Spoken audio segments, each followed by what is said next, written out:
Nah, jadi ini yang kemudian menjadi kecerdasan manusia bisa menjadi 1000 itu karena ini. Kenapa? Karena memorinya itu ada semua dan dia tinggal panggil, ya, dia tinggal panggil. Nah, ini yang tadi saya sebut sebagai perang dalam hal mengendalikan pikiran manusia. Awal-awal begini, kita akan menggunakan dia karena kemudian dia membantu. Maka lama-lama kita akan bergantung pada dia. Tapi ingat, sebenarnya ini adalah bagian dari perang pemikiran. Setelah kita bergantung pada dia, maka hilang kewaspadaannya dia. Suatu saat, maka Bing ini akan mengarahkan pikiran kita pada pendapat-pendapat tertentu. Pendapat-pendapat tertentu itu bergantung pada siapa? Bergantung pada ketersediaan data. Data yang diberikan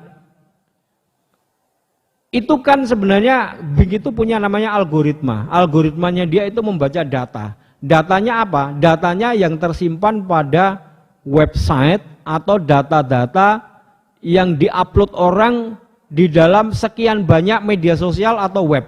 Misalnya YouTube, misalnya kita punya blog, lalu blog itu kemudian kita isi, lalu kemudian kita mengikuti algoritma SEO-nya Bing. Nah, algoritma SEO-nya Bing itu berbeda dengan algoritma SEO-nya Google. Maka kalau kita mau 5-10 tahun ke depan orang itu berpikiran seperti yang kita pikirkan, maka yang harus kita lakukan adalah bagaimana kemudian kita menuliskan pikiran kita itu, narasi kita itu, untuk kita tuangkan dia di dalam, atau kita narasikan dia ke dalam website atau blog. Apakah itu kemudian kita tulis di dalam microblogging seperti Facebook, Twitter, Instagram, atau kita bikin blog, ya lalu kita tuliskan, pokoknya bikin konten, ya konten itu semakin banyak, lalu kemudian kita indekskan dia ke dalam Bing, maka Bing itu hasilnya akan ke situ.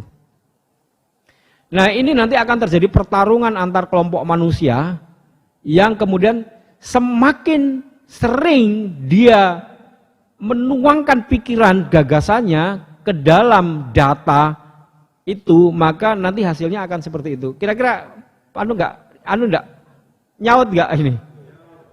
Paham ya? Nah, itulah makanya kemudian saya Muhammadiyah, ya. Muhammadiyah ini resource-nya banyak. Mahasiswa Muhammadiyah itu SMA ada berapa? Mahasiswa Muhammadiyah itu ada berapa? UMS Muhammadiyah Surakarta ada 40.000 mahasiswa, UMM ada 40.000 lebih, semuanya. Nah, ini yang kemudian harus kita gunakan sebagai perang masa depan. Apa yang dilakukan? Ya, saya ngajar di Semamuga, maka saya ajarkan mereka untuk itu. Misalnya nih, hasilnya kayak gini nih, anak-anak ini selama puasa liburan ya Nah ini misalnya anak-anak ini, nah ini misalnya ini anak-anak Muhammadiyah membuat blog kayak begini. Ini cuman saya ajarkan 1 semester kemarin, tapi ini ngajarinnya ya nggak bisa langsung blog, jadi ngajarinnya cara membuat narasi. Wong anak-anak itu mengungkapkan siapa namanya aja malu-malu, apalagi kemudian mengungkapkan siapanya itu, kamu alamatnya di mana? Nggak tahu. Kamu ini loh nggak tahu alamatnya lah, kalau kamu hilang itu gimana nanti kan gitu. Nah, jadi mulai dari memotivasi mereka, kemudian memberitahukan kepada mereka tentang bagaimana pentingnya menjadi seorang cendekiawan atau intelektual itu, tandanya adalah seperti surat Al-Baqarah ayat 190. Ya, di mana kemudian Al-Baqarah 190 itu kita diminta untuk memperhatikan pergantian siang malam, kemudian alam semesta. Lalu kita bisa menjelaskan itu, itulah intelektual, itulah cendekiawan, itulah ulul albab. Maka kalau kamu mau menjadi ulul albab, hal yang pertama bisa kamu lakukan adalah kamu bisa mengungkapkan apa pikiranmu menjadi tulisan. Nah, maka kemudian ya seperti ini ya. Nah, kemudian dia mulai saya suruh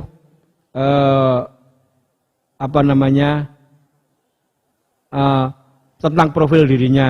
Nah, dia mulai lancar tuh. Siapa dirinya, lalu sekarang dia menuliskan apa yang sekarang menjadi pikirannya tiap hari.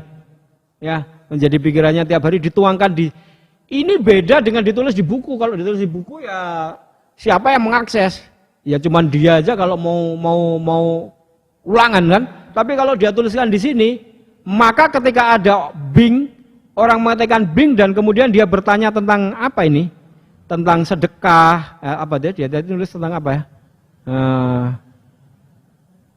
Coba sih yang tanya yang lain nah ini anak-anak sudah bisa kayak begini. Siapa sih yang paling bagus ini? Anissa ini Anissa ini. Nah dia bikin blog, lalu kemudian, nah ini, ya dia apa aja ya? Tuh udah bikin postingan berapa? 9, 10, 10, 7, dia cerita macam-macam. Nah seluruh ceritanya itu mengandung muatan-muatan yang ya berbagai kasih sayang di bulan Ramadan. Ini menjadi input data bagi Bing. Nah ini kan cuman anak, saya punya siswa cuma 14 satu kelas itu, ya kan. Nah kalau semua anak Muhammadiyah ditugaskan kayak begini, maka seluruh khasanah pemikiran Muhammadiyah itu, apakah itu hasil tarjihnya, apakah itu pikiran-pikiran tentang penjelasan apa itu fikih Muhammadiyah ini masuk semua. Sehingga kemudian ke depan, 5-10 tahun ke depan, ketika orang mencari ke Bing, kalau narasi kita itu semua tertuang dan terindeks di situ ya, maka kemudian orang itu pikirannya akan seperti pikiran-pikiran dalam gagasan-gagasan kita. Inilah yang saya bicarakan dengan Majelis Dikti di Solo, dengan sekarang Ketua Majelis Dikti itu Prof. Bambang Setiati. Kebetulan saya kenal dengan beliau itu cukup lama. Saya bilang sama Prof, ini perang kita itu, perang pemikiran itu membutuhkan narasi.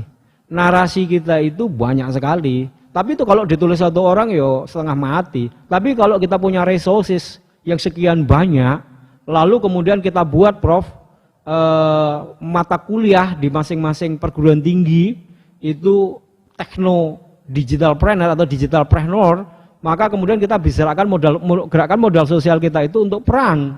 Perang apa ya? Perang pemikiran itu, Al-Ghazul Al-Fikr. Gimana caranya? Ya mahasiswa-mahasiswa itu kita tugaskan mereka bikin blog-blog pribadi. Oh jangan mahasiswa ini malah anak SMA loh, kelas 1 kan ini yang saya ajari itu bisa kok. Bahkan mulai dari 0 untuk mengungkapkan siapa dirinya, alamatnya aja pleot gitu. Sekarang dia nulis lancar sekali. Udah cerita macam-macam yang tentang ini tentang itu, dia macam-macam itu dia sudah cerita lancar.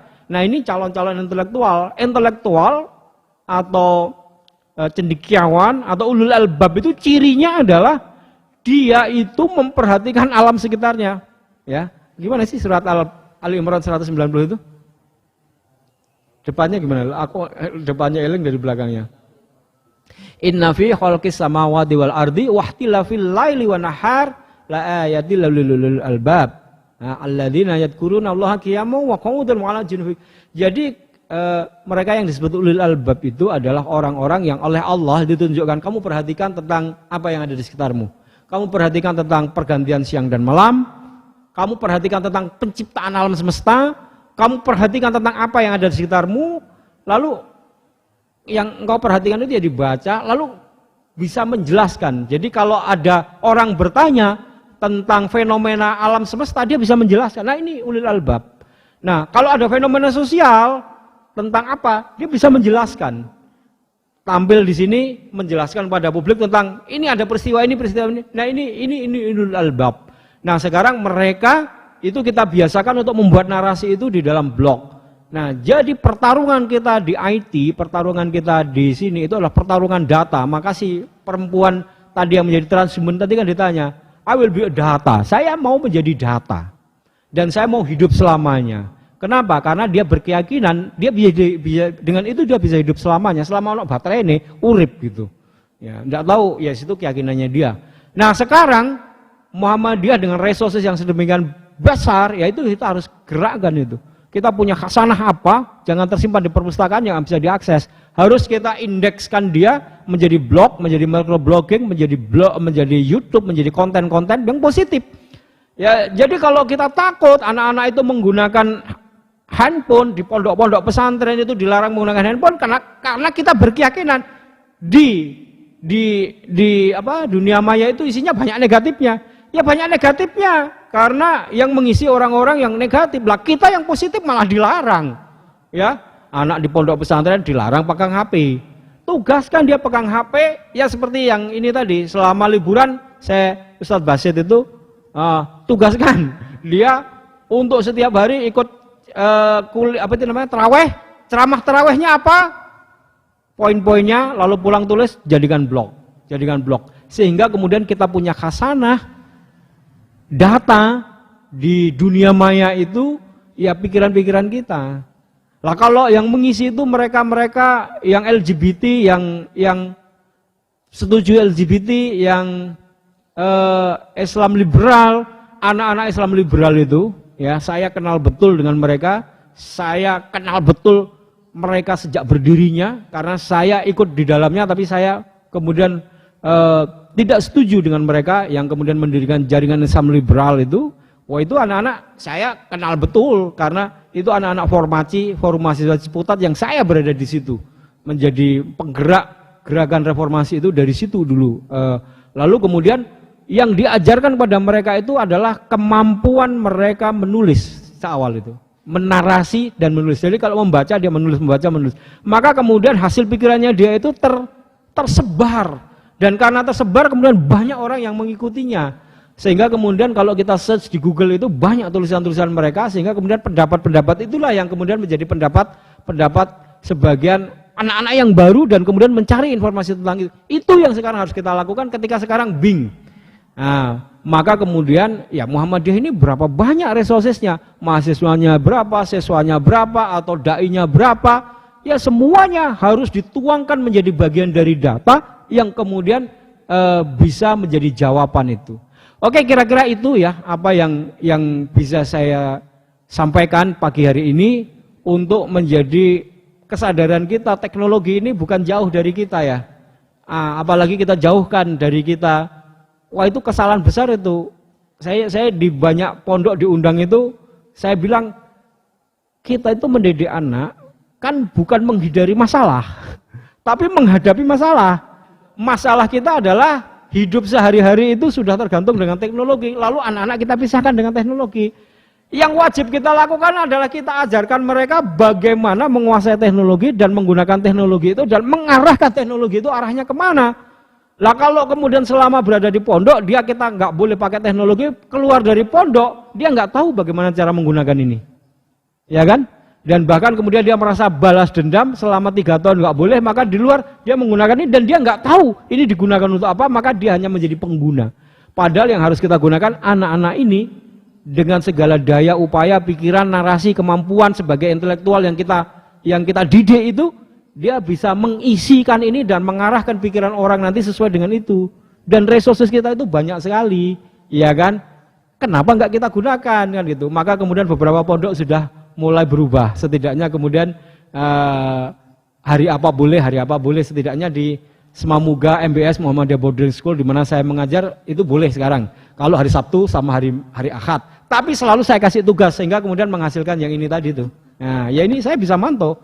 Dia menghasilkan apa, 14 siswa saya itu ada banyak sekali hampir tiap hari. Pokoknya kamu tarawih di mana atau kamu malah tugas kultum, kamu rekam, kamu tulis di situ, kamu dengar ceramah, ceramah, ya poin-poinnya kemudian kamu tulis di situ. Nah, dengan begitu maka ini namanya perang cyber war opinion, perang opini melalui cyber. Atau dalam bahasa kita itu al-ghazul al-fikr, perang pemikiran.